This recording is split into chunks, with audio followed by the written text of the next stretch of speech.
Bonjour à tous, bienvenue sur Évanence littéraire, une page sur Facebook depuis 2017, mais également un site internet depuis début mars 2024. Je suis Évangéline Brunois, chroniqueuse littéraire, mais pas que. J'ai rédigé plus de 1356 chroniques environ, cela représente 750 auteurs, plus ou moins.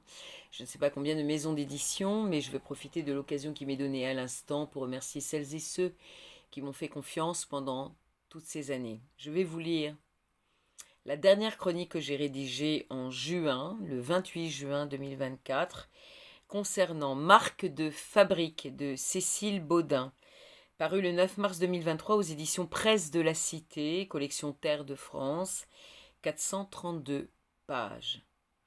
Cet ouvrage a été couronné du prix Canu 2024, du prix littéraire régional Centre-Suisse 2024 du Lions Club, du prix Polar Plus du roman noir historique 2024. Un extrait de Mélancolia de Victor Hugo. Travail mauvais qui prend l'âge tendre en sa serre, qui produit la richesse en créant la misère, qui se sert d'un enfant ainsi que d'un outil. Une masure, des cris, du sang, deux hommes, une femme écartelée par la douleur. Un premier bébé émerge dans un monde cruel en ces années 1870 où la vie ne vaut pas cher, où nés pauvres, on le reste, où des prédateurs de toutes sortes guettent leur proie. Un deuxième vagissement. Deux âmes pures jetées en pâture au loup.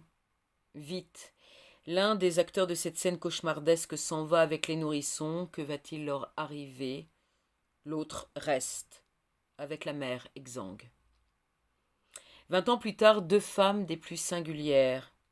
Claude Tardy, obligé en cette fin du XIXe siècle de se travestir, costume, moustache et autres accessoires masculins, afin de mener sa mission d'inspecteur du travail dans les usines, manufactures et ateliers employant des hommes.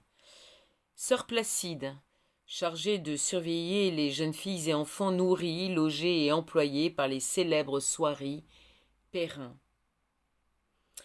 Claude, avec son superviseur Edgar Roux, homme âgé un peu lunaire parfois, complice du subterfuge utilisé par sa collaboratrice sur le terrain, se rend dans une tréfilerie à l'annonce de la découverte d'un mort. Un jeune homme, en effet, avec une tache de naissance caractéristique sur le visage, semble s'être pendu. Curieux suicide. 3 mois après, le cadavre gelé de son parfait jumeau est par hasard retrouvé à Florence sous la surface d'un lac glacé. Là encore, le tandem est dépêché sur place. Curieux accident. Sœur Placide, quant à elle, est bouleversée à la vue d'une toute petite fille tout juste arrivée avec un groupe de nouvelles recrues. Celle-ci est le portrait craché d'une des protégées de la religieuse partie se marier voici 15 ans et disparue depuis. Elle sait qu'un événement terrible a dû advenir. La présence de cette enfant dite orpheline en est la preuve. Elle se met à enquêter auprès des archives, de sa hiérarchie, d'Olympe Perrin, l'épouse du propriétaire de l'usine. Parallèlement, des incidents au sein des dortoirs, en particulier la nuit, se multiplient, créant un climat anxiogène. Des ombres blanches, des bruits, des fulgurances sont aperçus par les résidentes des lieux, paniquées et persuadées que des spectres d'ouvrières disparues hantent les lieux. Comment les enquêtes des uns et de l'autre vont-elles se rejoindre? Comment reconstituer le puzzle avec des pièces aussi étranges, si tant est qu'elles forment un tout? Sont-ils armés pour affronter l'indicible, l'horreur absolue? Ce polar et thriller historique est un brûlant plaidoyer contre l'exploitation des plus faibles et précaires, femmes et enfants, par une industrie broyeuse de vie, véritable rouleau compresseur aplanissant le terrain, afin de faciliter la progression d'un capitalisme inhumain et d'une classe dirigeante criminelle. En pleine révolution industrielle, que représente l'existence d'un enfant, d'une jeune femme? Pas grand-chose. Ils sont juste une ligne, dans un livre de statistiques.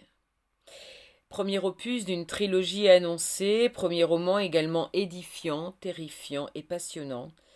Ce texte est une description fabuleuse et détaillée du monde industriel en cette fin du XIXe siècle, charnière entre une société rurale artisanale, fonctionnant en circuit court, et un monde industriel capitaliste et mondialiste.